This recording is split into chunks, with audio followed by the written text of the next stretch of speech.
Hello दोस्तों, मैं संदीप कुमार गुप्ता पाई coaching में आपका एक बार फिर से स्वागत करता हूं।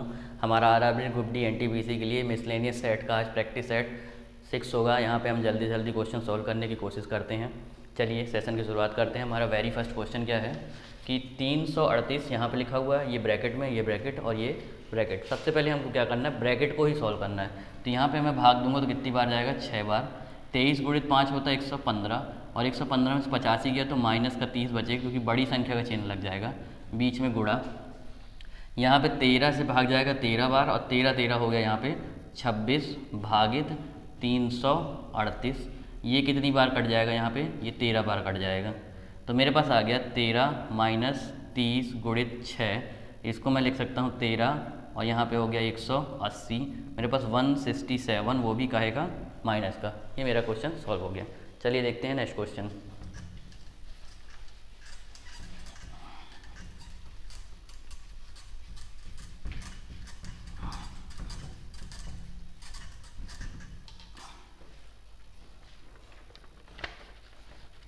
पाइप ए पाइप बी की अपेक्षा चौथाई कम समय लेता है किसी टंकी को भरने में, और पाइप ए की तुलना में पाइप सी तिगुना समय लेता है उस टंकी को भरने में। यदि तीनों एक साथ खोल दी जाएं तो टंकी 24 घंटे में भरती है।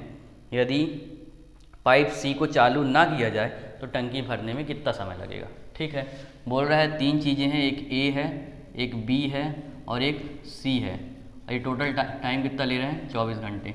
ये बोलता है अगर ये x समय लेता है तो ये कितना ले रहा है, 4x। इससे चौगुना कम ले रहा है और इससे तिगुना अधिक कौन लेता है, c। तो ये हो गया 3x, जो बराबर कितने के हैं, 24 के हैं। मैं अगर इसका एलसीएम ले लूँ तो कितना आ जाएगा, 12x। तो ये ऊपर आ जाएगा 12, ये 3 बार भाग गया और ये 4 बार, और ये हो गया 24। 12 एकम 12 दूनी, x बराबर कितना हो गया, 12 4 16 3 19 गुणित 2 कितना आ गया, 38। मेरे को x की वैल्यू तो पता चल गई। अब बोलता है कि a और b बस काम करें, c को बोल रहा है ब्लॉक कर दो, c बंद कर दो। तो a अगर काम करता है यहाँ पे 38, ये वाली है, तो यहाँ b कितना करेगा, 38 गुणित 4 बार करेगा। अगर मैं एलसीएम निकालूँ तो 38 गुणित 4 ही निकलेगा। तो यहाँ पे ऊपर आ गया 4 और ये आ गया 1। मैं इन दोनों गुणा करता हूँ तो मेरे पास आ गया 4 8 32 की 2, हासिल आई 3, 4 3 आई 12 3 15, 152/5 भाग देता हूँ तो मेरे पास आता है 30.4। इतने देर में काम हो जाएगा। चलिए देखते हैं नेक्स्ट क्वेश्चन।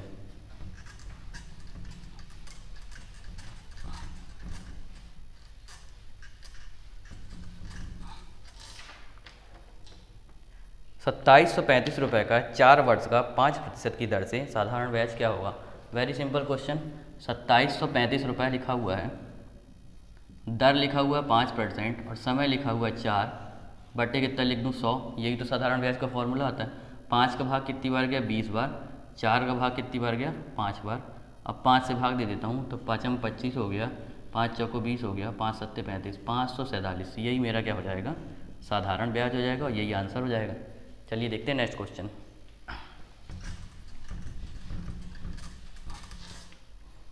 धारा की दिशा में एक नाव 75 किलोमीटर की दूरी तय करने में 7.5 घंटे लेती है और धारा के विपरीत उसी दूरी के लिए 12 घंटे लगते हैं, तो धारा की गति ज्ञात करो। 2 चीज़ें होती हैं, एक स्पीड ऑफ बोर्ड और एक होता है स्पीड ऑफ स्ट्रीम। जो बोलता है 75 किलोमीटर दूरी तय करने के लिए कितने घंटे लग रहे हैं, 7.5 घंटे। मतलब कितना हो रहा है, 10 किलोमीटर पर आवर। अब बोलता है एक दूसरी चीज़ स्पीड ऑफ बोट और माइनस स्पीड ऑफ स्ट्रीम, मतलब धारा के विपरीत दिशा में 75 किलोमीटर की दूरी तय करने में कितने लग रहे हैं, 12 घंटे। 6.25 लग रहा है किलोमीटर पर आवर। अब बोलता है मेरे को स्पीड ऑफ स्ट्रीम निकालना, ये निकालना, तो मतलब ये साइन चेंज कर देता हूँ तो ये तो कट गए आपस में। ये कितना हो गया, 2 स्पीड ऑफ स्ट्रीम और यहाँ पे मेरे पास बचा 3.75 किलोमीटर पर आवर। अब मेरे को स्पीड ऑफ स्ट्रीम निकालना है तो मैं इसमें भाग दे देता हूँ, तो ये कितना हो गया, 18.75 और ये दशमलव लग जाएगा। तो ये मेरी क्या हो जाएगी, speed of stream 1.875 kilometre per hour. चलिए देखते हैं नेक्स्ट क्वेश्चन।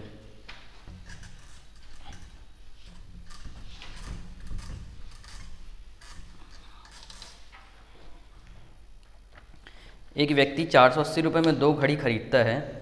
एक को 15% हानि पर और दूसरे को 19% लाभ पर बेच देता है। यदि दोनों का विक्रय मूल्य समान है तो घड़ी का क्रय मूल्य ज्ञात कीजिए दोनों घड़ियों का। ठीक है, 480 रुपये में कितनी घड़ी खरीद के ला रहा है? 2 घड़ियाँ खरीद के ला रहा है।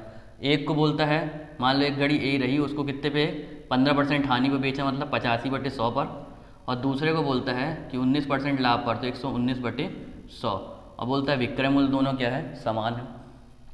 17 से 5 बार कट जाएगा, 17 से 7 बार कट जाएगा, ये 100 से 100 कट गया, तो A/B मेरे को पता चल गया, कितना आ गया? 7/5 आ गया। बोलता है ये 7 5 12, 12 ना होकर कितना है? 480, 12 चौको 48, मतलब इसका कितने गुना? 40 गुना, तो मतलब ये भी कितने गुना होगा? 40 गुना, तो 4 7 28, 280 रुपये की पहली वाली घड़ी हो गई, और ये भी 40 गुना, मतलब ये 200 रुपये की दूसरी वाली घड़ी। ये दोनों हमारे क्या हो जाएंगे? आंसर हो जाएंगे। चलिए देखते हैं नेक्स्ट क्वेश्चन।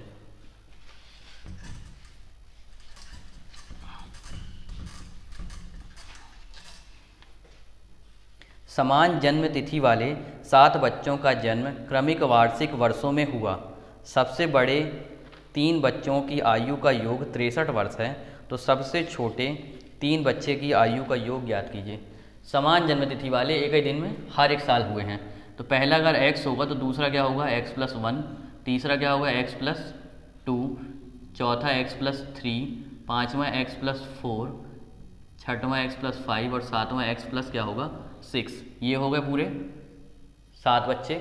अब बोल रहा है लास्ट के 3 जो हैं ये, इनका योग कितना है? 63 है। सबसे बड़े 3 x+4 plus x+5 plus x+6 बराबर कितना बोला है? 63। 6 4 10 5 15, 3x प्लस 15, x 3x हो गया, इनको सबको जोड़ लिया तो 15 हो गया, बराबर कितना हो गया? 63। अब 3x बराबर कितना हो गया? 63 माइनस 15, मतलब कितना आ गया यहाँ पे? 48। तो x बराबर कितना हो गया? 48/3। x की वैल्यू कितनी आ गई? 16 आ गई। अब बोल रहा शुरू के 3 बच्चों की आयु का योग ज्ञात करो। शुरू के 3 बच्चे यही कहलाएंगे, तो ये वाला अगर 16 है तो ये वाला कितना हो गया? 17, और ये वाला कितना हो जाएगा? 18। इन तीनों को जब मैं जोड़ता हूँ तो मेरे पास कितना आ जाता है? 51। तो ये मेरे हो जाएंगे 3 बच्चों की आयु का योग। चलिए देखते हैं नेक्स्ट क्वेश्चन।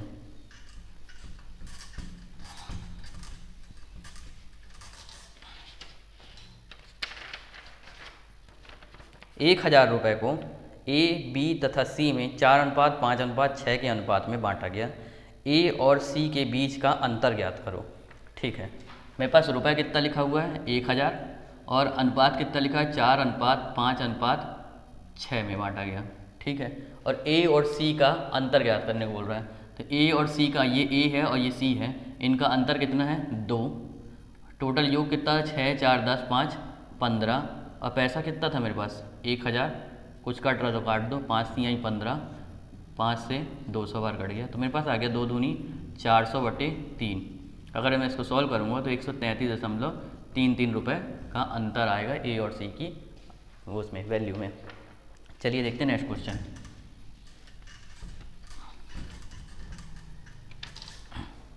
पिता की आयु पुत्र की आयु की 4 गुनी है। 20 वर्ष बाद उनकी आयु उसके पुत्र की आयु की 2 गुनी होगी, तो उनकी आयु ज्ञात करो। दोनों पिता और पुत्र की आयु ज्ञात करने को सिंपल सी चीज़ बोल रहा है कि जो पिता है वो अपने पुत्र का 4 गुना है, तो मैं अगर इसको पुत्र को x मान लेता हूँ तो पिता अपने आप कितना हो गया? 4x, क्योंकि 4 गुना है, तो ठीक है 4x, और ये हो गया x। कितने वर्ष बाद बोल रहा है? 20 वर्ष बाद, तो ये लिख दिए 20 वर्ष बाद, दोनों में 20 20 प्लस होगा। बोल रहा है जो पिता है पुत्र का कितना गुना हो जाएगा? 2 गुना हो जाएगा। ये कंडीशन सेटिस्फाई हो गई। अब गुणा कर लेते हैं हम, 4x, यहाँ पे हो गया 20, यहाँ पे कितना हो गया? 2x, और यहाँ पे हो गया 20 दूनी 40। अब इसको 20 को इधर कर लेते हैं, 2x को इधर कर लेते हैं, तो 4x माइनस 2x, और यहाँ पे हो गया 40 माइनस 20, तो यहाँ पे 2x बराबर कितना हो गया? 20। 2 एकम 2 दाहम, तो x बराबर आ गया 10। अगर पुत्र की आयु अगर 10 आ रही तो ये अपने आप कितनी हो गई? 10 चौको 40, दोनों की आयु हमको निकल आई। चलिए देखते हैं नेक्स्ट क्वेश्चन।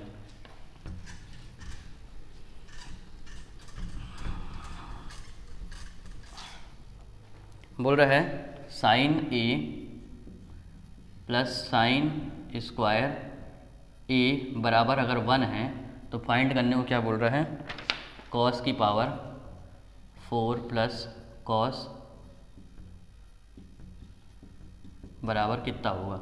इसको मैं सॉल्व करता हूँ तो यहाँ पे क्या हो जाएगा, साइन ए 1 माइनस साइन स्क्वायर ए हो जाएगा। इसको मैं क्या लिख सकता हूँ, साइन ए, और इसको क्या लिख सकता हूँ, कॉस स्क्वायर ए लिख सकता हूँ।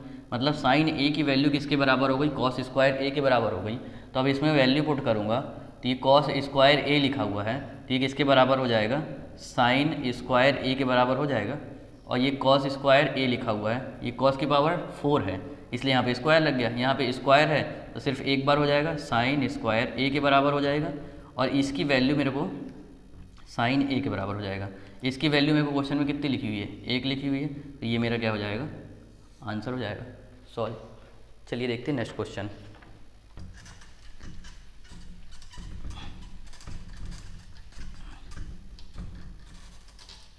क्वेश्चन बोल रहा है कि a प्लस 1/a बराबर कितना लिखा हुआ है, 8।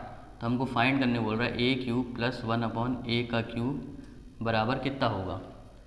ठीक है, ये फॉर्मूला हो जाएगा a प्लस बी का होल क्यूब। तो मैं इसको होल क्यूब अगर करता हूँ तो ये हो गया a cube plus 1/a cube 3ab, और यहाँ पे क्या हो जाएगा a प्लस b। और ये जब मैंने क्यूब किया है तो ये भी क्यूब हो जाएगा, तो ये कितना हो गया, 512 हो गया, 8 का क्यूब। अब देखिए इसको तो मेरे को निकालना है तो इसको बचा के रख लेता हूँ, a क्यूब प्लस 1/a का क्यूब, ये a से a कट गया तो 3 हो गया, और यहाँ पे इंटू ये a प्लस 1/a की वैल्यू कितनी है, 8 है, तो ये हो गया 8 बराबर 512। तो a का क्यूब प्लस 1/a का क्यूब बराबर हो गया 512 माइनस 8 3 24, ये 24 हो गया, उसका माइनस हो जाएगा। तो मेरे पास आंसर कितना आ गया, a क्यूब प्लस 1/a का क्यूब बराबर हो गया 488। ये मेरे पास क्या हो जाएगा,